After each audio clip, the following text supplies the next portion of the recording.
Ya kan Mufti itu fatwa.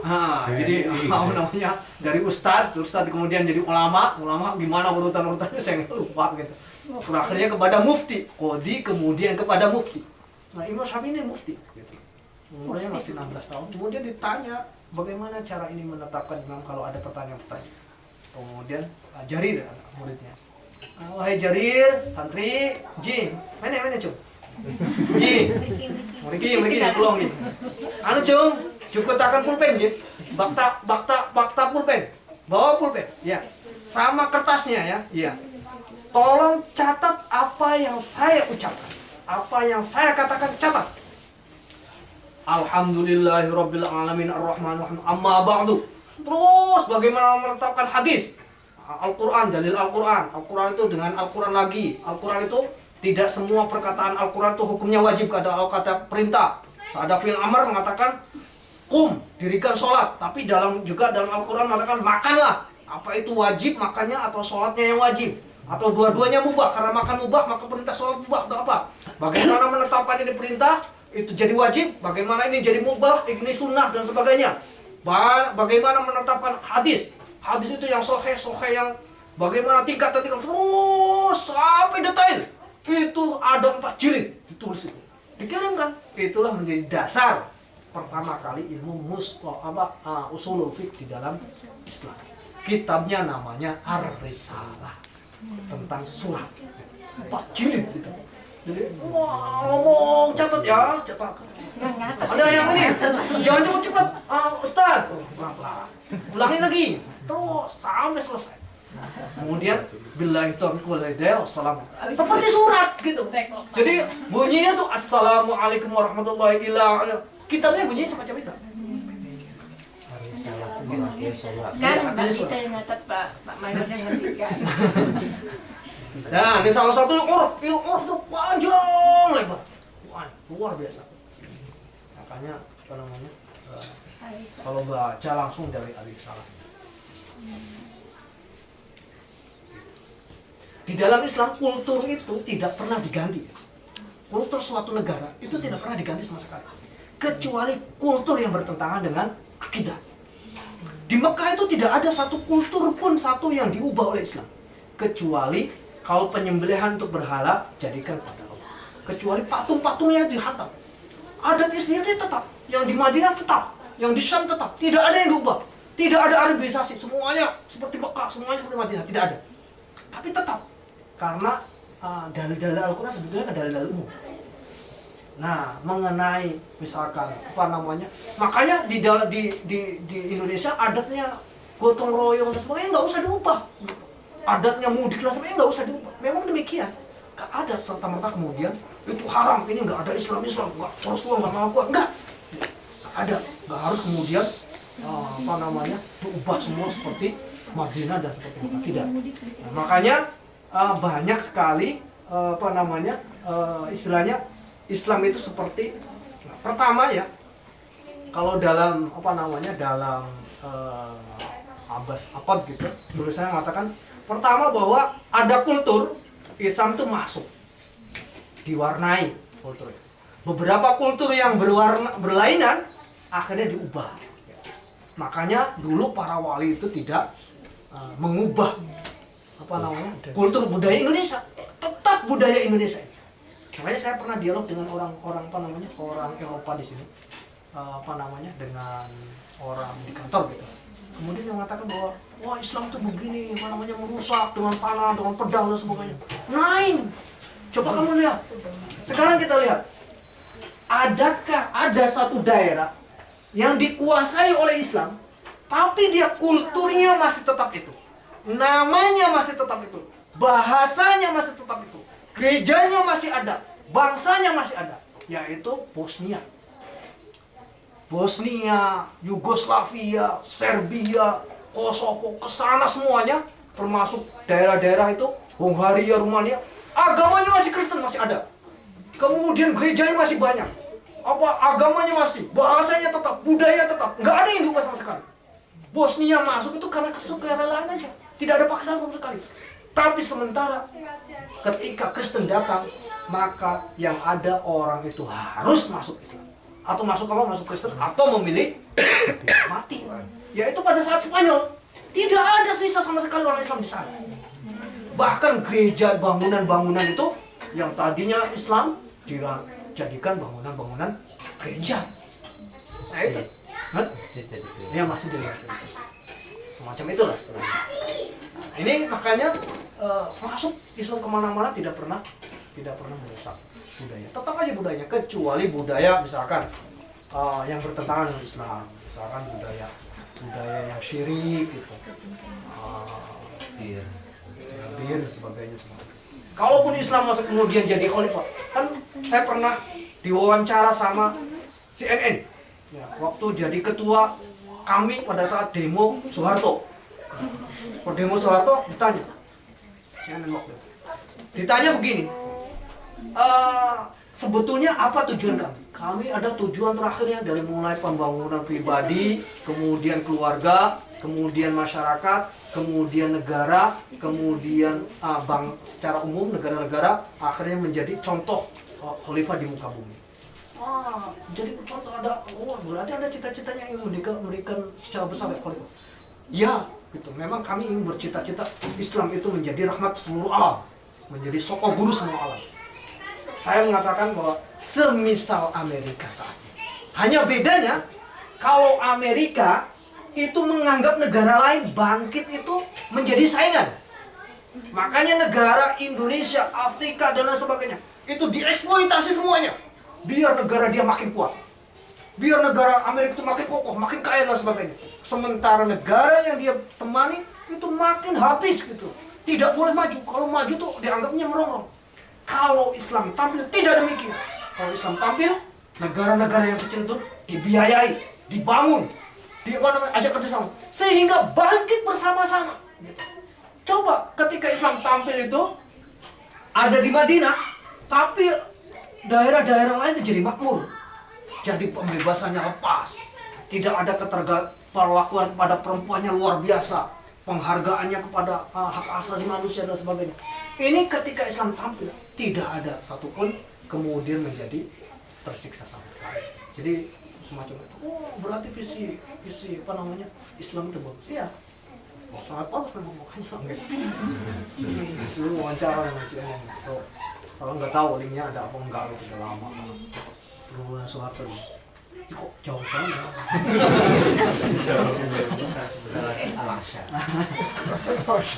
Jangan dicontohkan dulu. Ya, kembali lagi ya. Jadi ketika seseorang meludah, maka meludahnya ke arah tirai.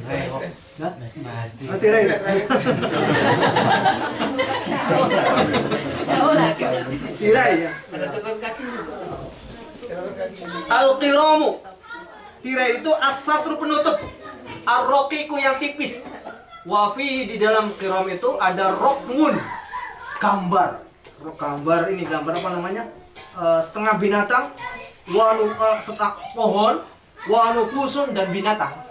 Jadi ada gambar pohon-pohonnya dan binatangnya.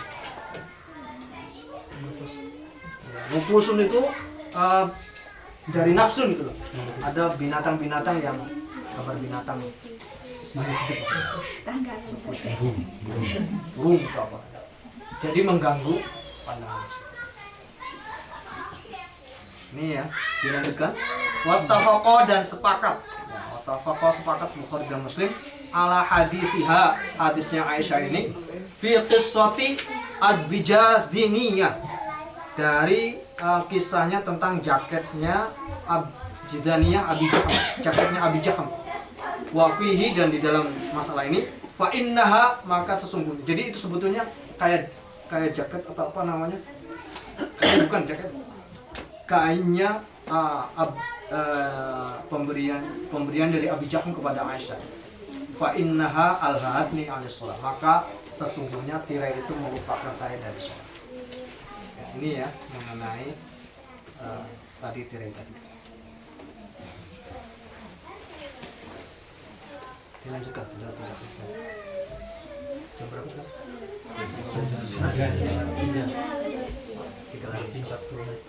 Wa an Jabir, dan dari Jabir bin Samurah radhiyallahu an, qala berkata Jabir, Qala bersabda Rasulullah sallallahu alaihi wasallam, la yantahiyanna aqwamun yarfa'una absarahum ila as-sama'i fi shalah aw la tarji'u ilaihim. La yantahiyannya, yakti, sungguh yakti, berhentilah.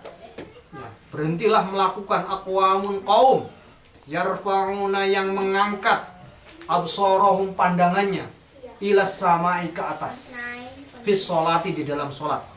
Aula tarji'u, atau kalau tidak melakukan maka dia tidak akan balik lagi apa pandangannya ilahi kepada mereka. Jadi berhentilah atau tidak akan kembali lagi. Jadi gitu, seolah-olah ngancam gitu kan. Berhentilah untuk melakukan, wahai kaum, berhentilah untuk melakukan apa namanya, mengangkat tangan, mengangkat kepala ke atas, melihat-lihat ke atas ketika dalam sholat. Atau kata Nabi, kalau nggak bisa balik lagi ke bawah. Jadi ke atas gitu kan. Karena mungkin ini ya, apa namanya, ada sesuatu atau apa yang. Jadi hadis berkenaan tidak boleh ke atas. Nah kalau ada cicak gitu ya, biarin saja. Cicak lagi kejar-kejaran. Sini nggak ada cicak.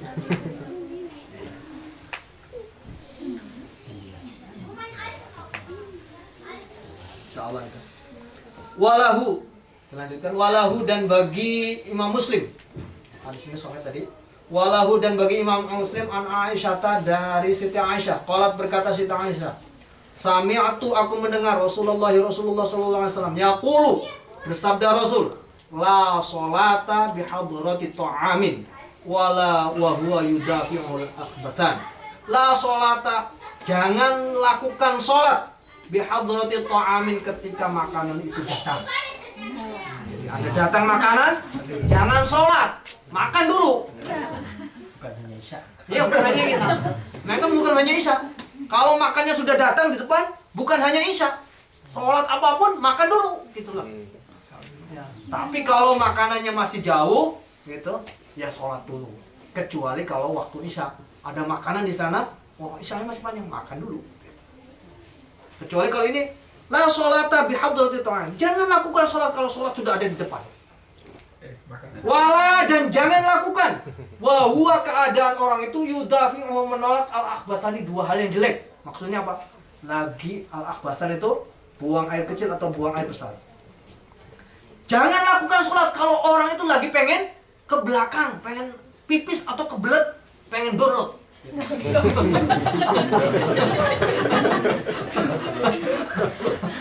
Soalnya waktu itu kan apa namanya, di kantor gitu kan, kamu kemana gitu, lama banget gitu kan, kan orang pergi mau kemana, mau ke belakang, kamu lama banget, wah iya nggak tahu nih saya mau, lama banget ya, download aja kan.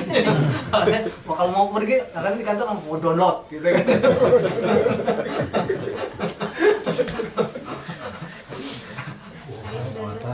Kalau kentut Pak, ditahan boleh? Enggak boleh. Nggak boleh juga. Iya, jadi kalau mau kentut saja nggak apa-apa. Butuh lagi gitu. Karena itu mengganggu khusyuk. Kalau mau kencing atau mau seni saja, atau mau ke belakang saja, atau mau buang air kecil saja. Jangan sampai kemudian dia dicegah sehingga sholatnya itu tidak. Jadi la sholata bihadrati ta'amin wala wa huwa yudafi'ul akhbathan. Kondisinya apa ya? Ya, emergency. Tapi kalau di Masjidil Haram itu kalau bau. Di sini ada keterangannya di bawahnya itu. Apakah itu al-akhbathan? Ayil baulu, ayil bauli wal ghaiti. Al-baulu itu apa namanya? Seseni. Wal ghaiti itu download. Pentingnya lagi ya. Pernah saya baca. Tapi dulu tuh Pak Maimun pernah ngomongin ketika masalah toharoh atau gimana gitu. Sholat tuh nahan kencing itu boleh. Tuh. Kalau lagi sholat. Kalau akan sholat. Akan sholat. Terus saya bilang, saya pernah baca hadis kayak gini, enggak apa-apa. Oh, salah. All kodim saya. Maksudnya saya kalau lagi sholat itu tidak boleh serta-merta dibatalkan. Tidak boleh dibatalkan.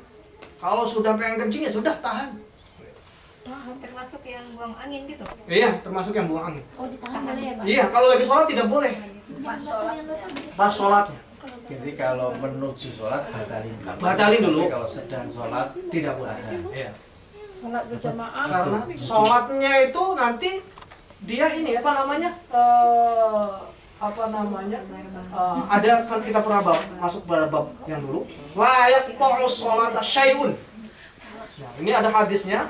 Ini apa namanya? Hadis sahih. Tidak boleh memotong sholat itu syai'un. Ini nakiro ya. Jadi isimnya namanya isim nakiro. Isim nakiro maksudnya adalah hal apapun tidak boleh memotong kita sholat. Membatalkan sholat. Meskipun panggilan ibu yang wajib kalau kita sholat wajib, panggilan itu ibu tuh wajib untuk ditaati, untuk diambil. Tidak boleh. Sholat sunnah saja tidak boleh kok kalau manggil misalkan apa namanya Pak Is gitu. Manggil Mbak Dewinya misalkan lagi sholat, nggak boleh dibatalin. Walaupun Mbak Dewi sangat cinta sama Pak Iskandar. Pak, waktu itu Bapak kalau nggak salah pernah bilang kalau ibu yang manggil Nah, boleh kecuali ibunya. Sudah. Dan sholat sunnah. Sholat sunnah. Sholat sunnah aja tidak boleh dibatalkan serta-merta gitu. Kecuali panggilan yang boleh membatalkan hanya satu, ibu. Kalau yang bapak gimana? Nggak boleh batalin. Iya. Misalkan panggil bapak acil, kira aja dengerin. Bacanya diperpanjang lagi.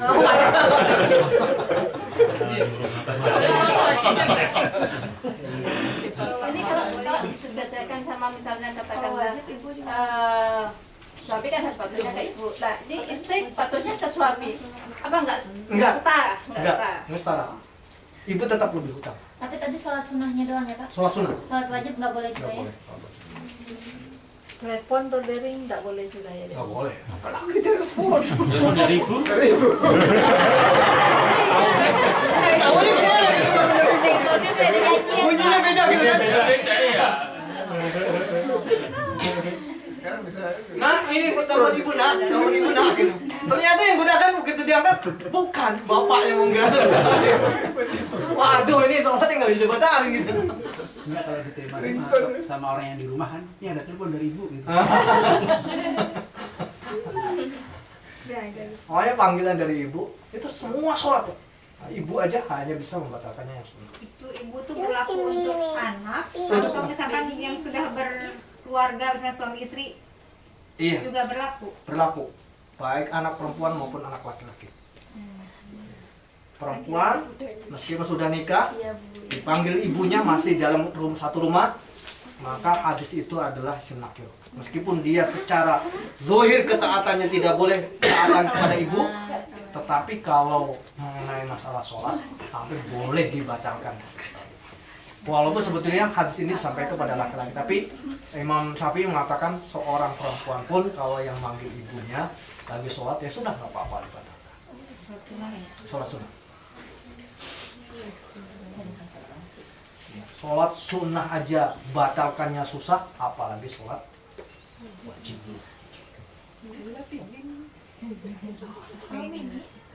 Itu ya. Yang selanjutnya satu lagi. Wa an Abi Hurairah, dan diriwayatkan Nabi Abi Hurairah, anna nabiyya sesungguhnya Nabi sallallahu alaihi wasallam qala berkata, bersabda Nabi, at-tasa'ubu minasyaiton fa in tasa'aba ahadukum falyakzib mastata. At-tasa'ubu angub muak. Minasyaitoni itu salah satu dari rangsangan atau salah satu yang diberikan oleh syaitan atau sesuatu yang syaitan sukai. Minasyaitoni sesuatu yang syaitan sukai. Fa iza tasa'aba, jika seseorang angub atau menguap, ahadukum salah seorang di antara kalian, falyakzim, maka tahan mastata semampunya. Rawahu Muslim. Hadis ini diriwayatkan oleh Muslim, wa Tirmidzi dan Imam Tirmidzi, wa zada, dan menambahi Imam Tirmidzi di sholati, di dalam sholat. Ini di dalam sholat. Kalau angop, kalau menguap tahan. Jangan menguap. Ya? Jadi, kalau di luarnya boleh, tapi ada caranya untuk menutup. Menutupnya adalah pakai tangan kiri. Tangan kirinya yang mana? Punggung. Yang ini ya. Nutupnya pakai ini. Nah.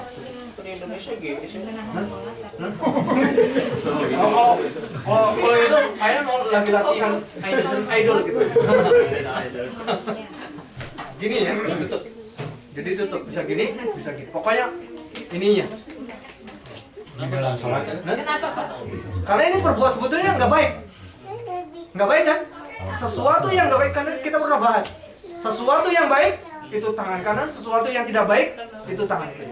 Karena dalamnya ini adalah dipakai untuk lain-lain, termasuk untuk apa namanya? Untuk itu, itulah. Maka tutupnya itu pakai ini, yang bersih. Itu indahnya hadis, luar biasa. Islam itu yang kecil-kecil sampai diatur semacam itu, luar biasa. Orang apa namanya menguap aja, ada. Jadi, kalau di dalam sholat nguap tahan. Kalau dalam sholat, kalau di luar sholat Kalau bersin Pak, bersin. bersin aja. Asal kemudian bersin, alhamdulillah, enggak apa namanya? Enggak ya Allah. Menayatikumullah. Nanti apa namanya? Sawajakallah bimaraatun sholihah gitu. Semoga Allah menikahkannya dengan istri sholihah. Kalau yang bersihnya ini Mas Yoga. Mungkin Mas Yoga tambah zadakallah zaujatan ukhra gitu. Semoga Allah menambahkan istri yang lain gitu.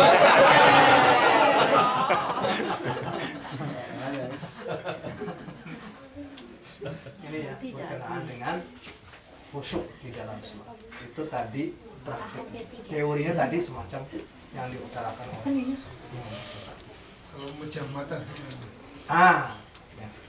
Ngantuk. Jadi sholat itu ada mode apa namanya, harusnya melek gitu. Sholat melek. Ya, sholat itu melek.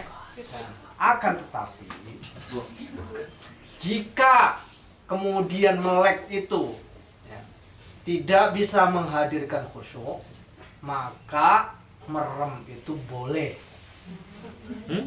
Merem itu sambil merem boleh. Asal jangan tidur. Gitu. Bismillah. Tapi memang perintahnya itu melek karena apa? Dia suruh mandang tempat pandang. Kalau kemudian tidak bisa menghadirkan khusyuk, maka boleh dengan merem. Merem membayangkan, bukan merem sambil ada hadis yang memakruhkan. Ada yang makruhkan ya. Merem sama mati lampu tanpa cahaya. Ya. Jadi salah satu sholat itu makruh di kegelapan. Ya. Mengasih lampu sedikit, kasih lampu sedikit. Ya. Ini saya kok khusyuk salat kalau remang-remang lampu. Iya, remang-remang nggak apa-apa. Tapi tidak boleh dalam keadaan gelap gulita. Nggak tahu kalau di apa namanya depannya itu. Kalau mending kalau di depannya apa gitu kan? Mati lampu. Nah, cuma macam keliling. Pakai temaram nggak apa-apa. Tapi dimatikan lampu kemudian ini. Di luar kan terang lampu tetangga. Oh, ya itu udah temaram kan kelihatan, nggak apa-apa. Artinya gelap gulita gitu kan, apa namanya? Ya kalau gitu, Pak kan nggak ada lihat gini, apa namanya? Kalau nggak pakai ini kan, nggak pakai apa namanya, nggak pakai pakaian kan kelihatan gitu kan? Pakaiannya kan apa katanya kalau kelihatan ya, tetap aja tidak. Kalau misalnya saat sambil merem gara-gara ngantuk gitu kan pas tarawih malam-malam ngantuk sambil merem gitu boleh nggak Pak? Tidur itu. Nanti itu nomor sambil dengerin Musik.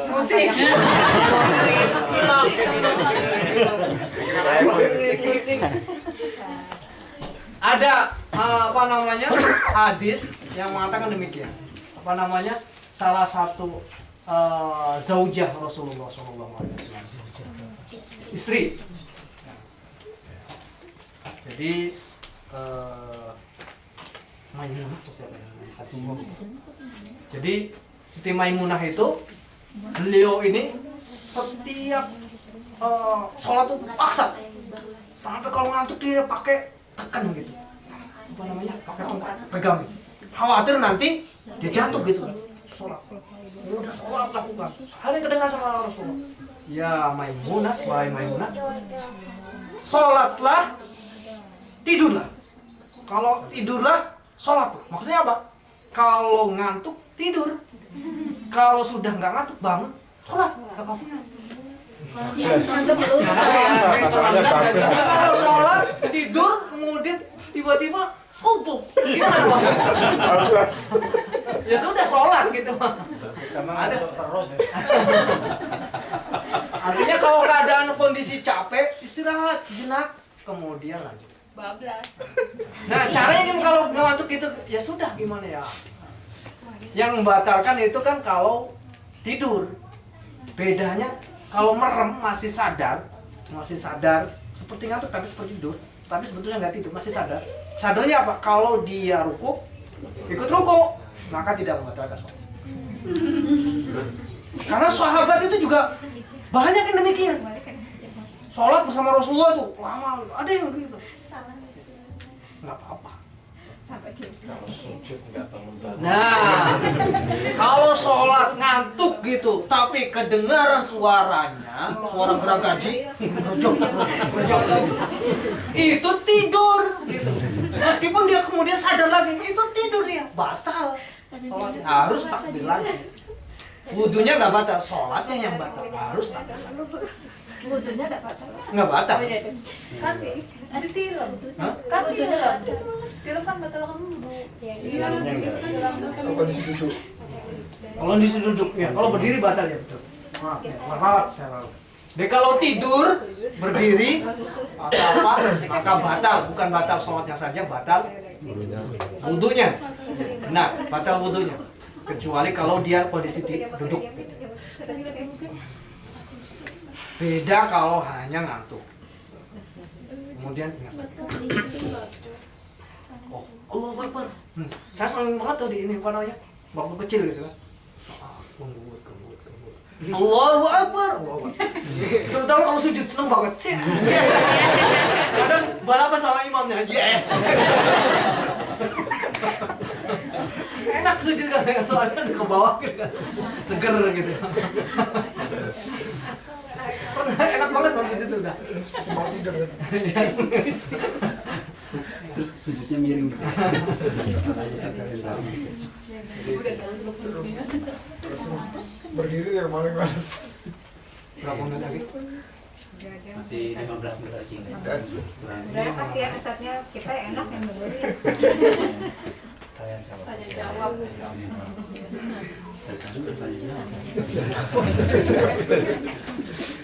Mau nanya di luar sholat Oh, di luar sana. Nggak batal kan?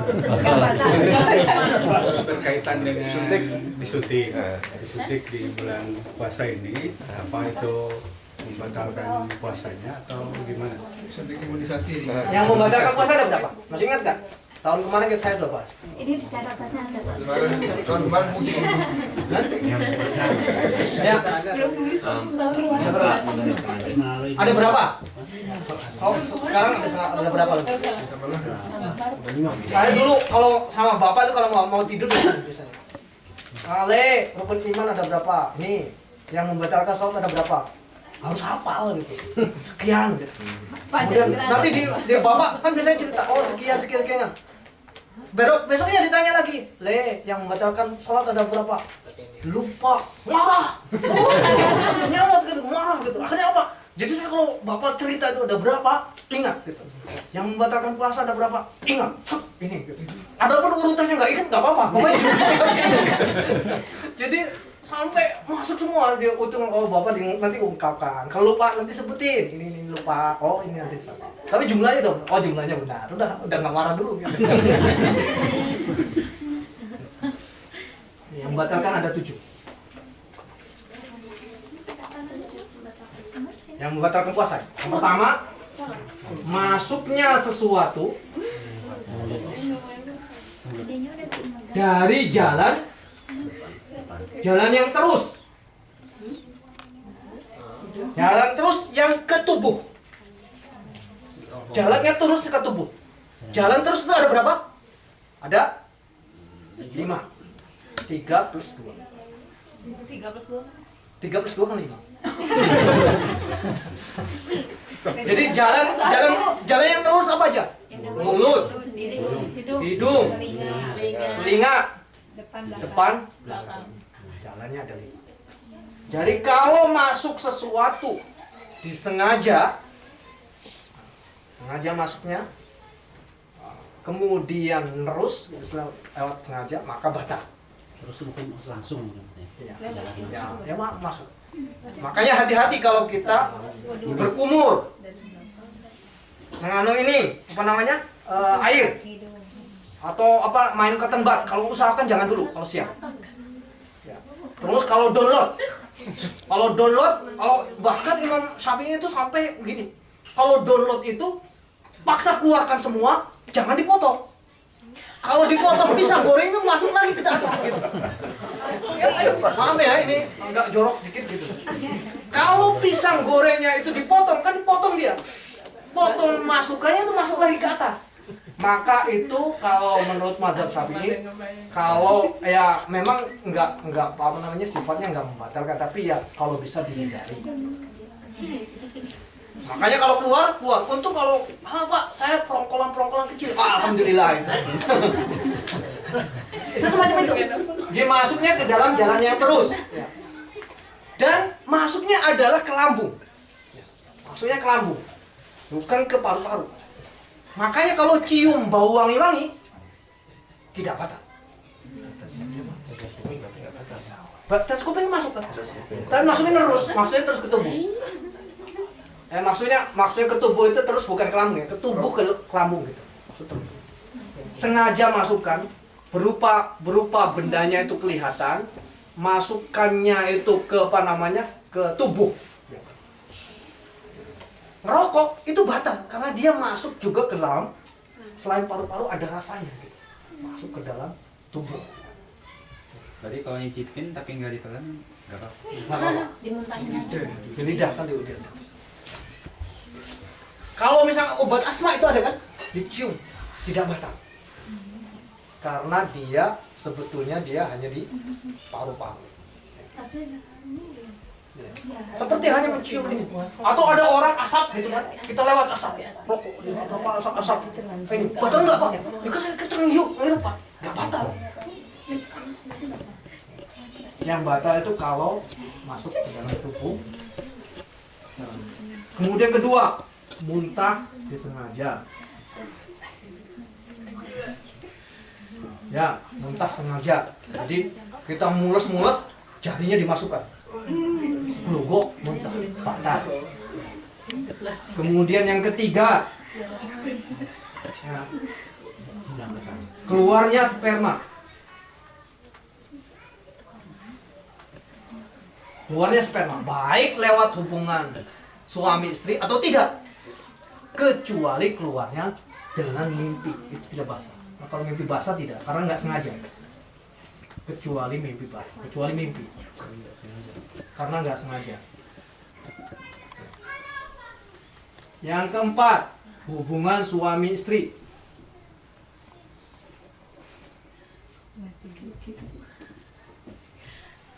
Ini batal. Selain batal harus bayar had. Harus bayar ya 2 bulan berturut-turut.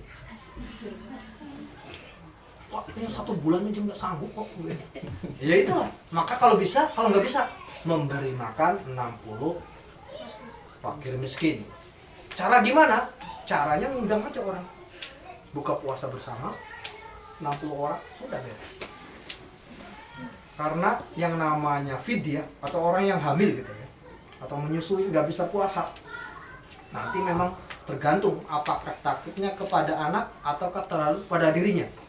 Kalau takutnya karena anak, maka dia selain batal bayar puasanya, dia wajib bayar fidyahnya. Fidyahnya adalah sebanyak dia ditinggalkan tadi.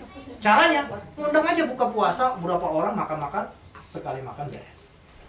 Kalau kalau misalkan 10 hari, 10 orang undang makan, fakir miskin, termasuk Ibnu Sabil, student.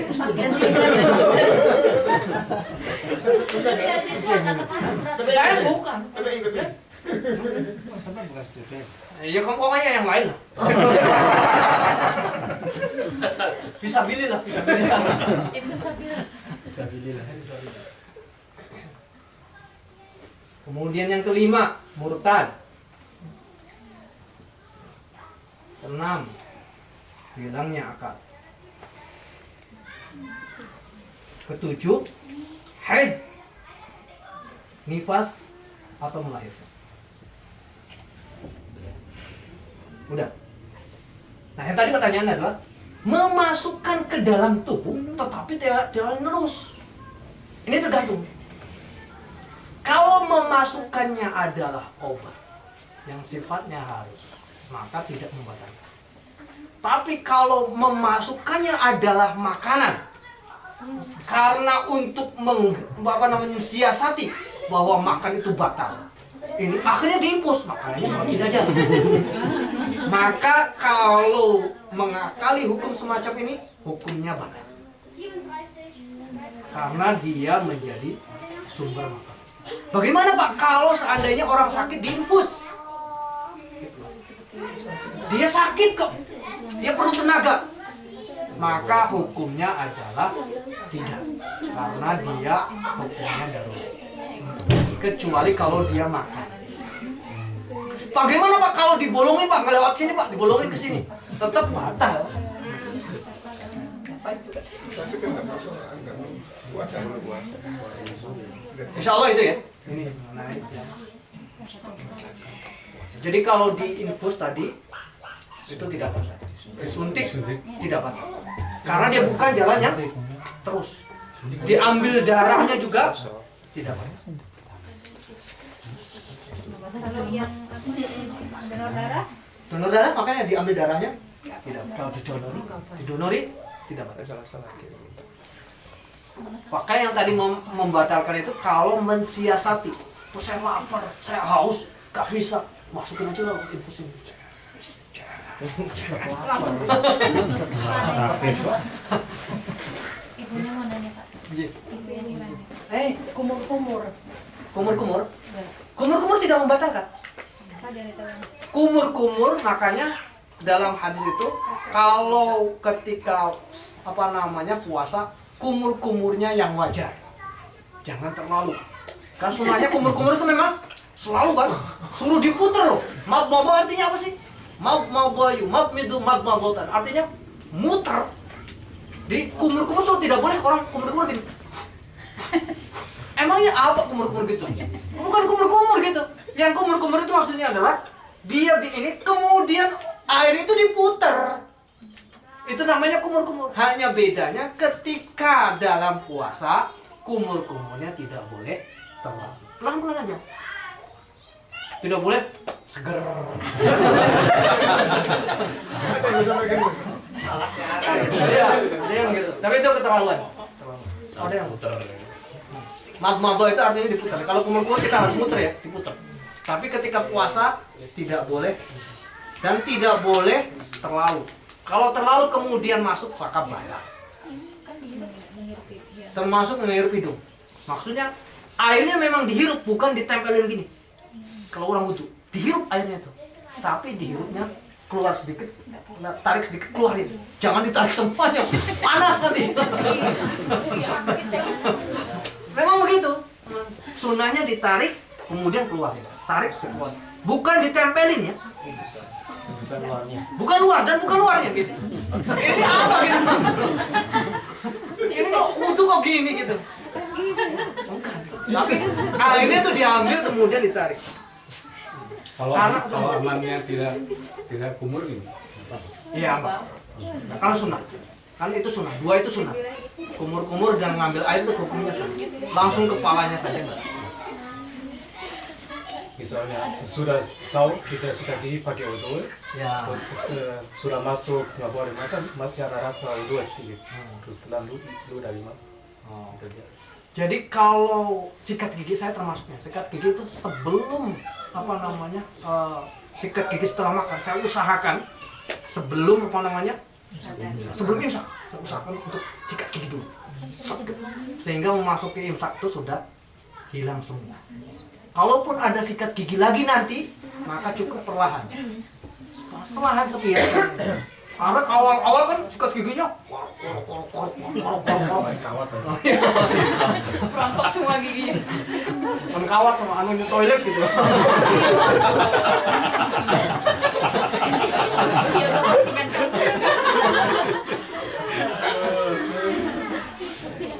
Itu boleh kalau keras makan paling baik kita pokoknya apa namanya usahakan pertama setelah makan sikat gigi itu sebelum subuh supaya bisa keluar semuanya dan kalau ada masuk tidak batal. Nanti kalau kita tidur mau apa sikat gigi seadanya saja. Jangan sampai sikat gigi ini karena terlalu dalam. Kalau terlalu dalam kemudian ada rasa-rasa kita keluarkan. Jangan kita telan supaya kita tidak. Kalau hanya rasa aja tidak masuk ke dalam, nggak apa-apa. Ya. Karena lidah itu secara otomatis merasakan, nggak apa-apa. Asal nggak dimasukin. Yang batal kan kalau dimasukkan. Makanya mencicipi apa namanya masakan itu boleh, tapi tidak boleh berlebihan. Sedikit juga kalau misalkan ini nggak bisa ditelan sedikit nggak apa-apa. Tapi kemudian ambil, oh ini mangkok cicipin ini. Kan habisnya mencicipin nggak apa-apa. Sedikit ya berkali-kali ya. Tambahin lagi, dicicipin lagi. Itu insya Allah.